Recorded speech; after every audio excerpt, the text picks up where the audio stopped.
Hello, I am Luke Simons, and I will be talking about nuclear weapons.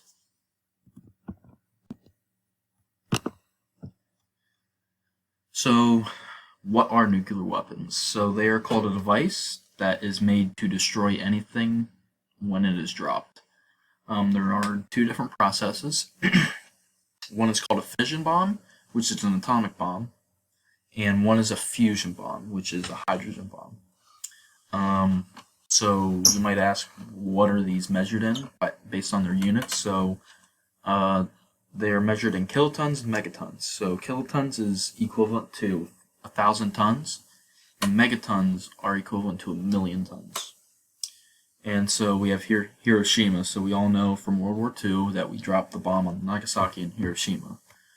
That bomb that was dropped on Hiroshima was an atomic bomb, and it was measured out to be 15 kilotons, which is equal to 15,000 tons.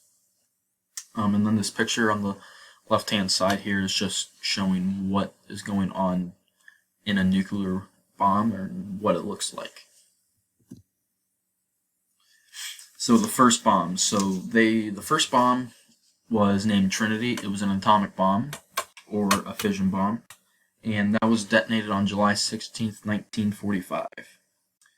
The bomb after it was the fusion bomb, and that was detonated in November 1952. Now, they are all dropped by aircraft at first, but now they have started implementing them through submarines and all through the military. And what really got these bombs to sprout and increase in the usage was the Cold War. They developed the bomb, made the manufacturing incorporated, just made it sprout.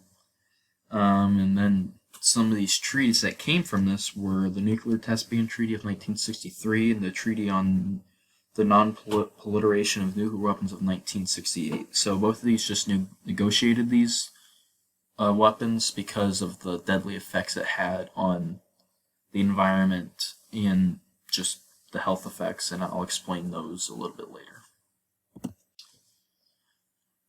So the chemistry that has evolved.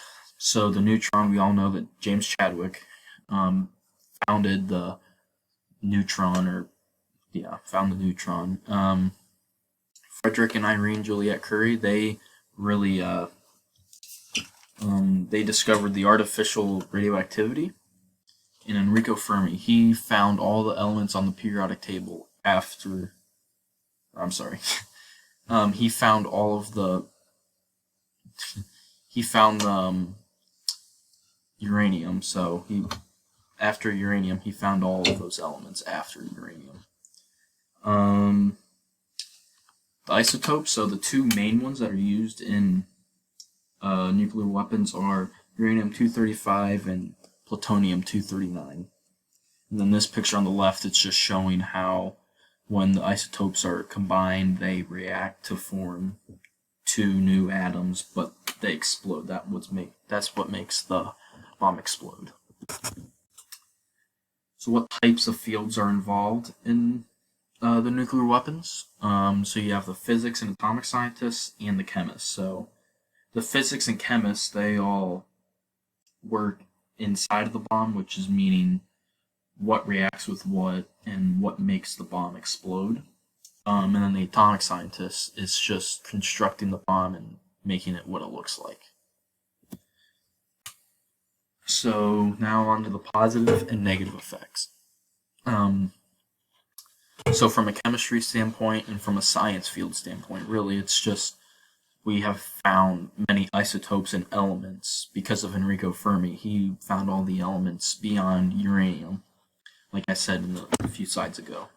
But those two have made our science field what it is today, and then that has also promoted our military. So it's just science is a basic use every day, most likely, in our lives, and the military uses them for these nuclear weapons. So the better science we get, we can upgrade these weapons and try to make them not as harmful, because the health effects and the environmental effects are what really diminishes from using these weapons.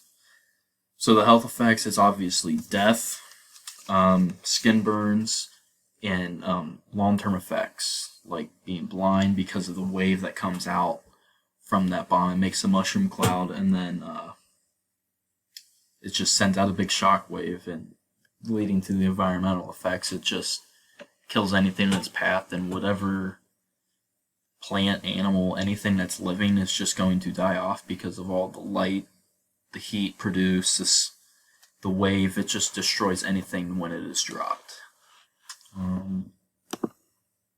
Then here are my references. Thank you.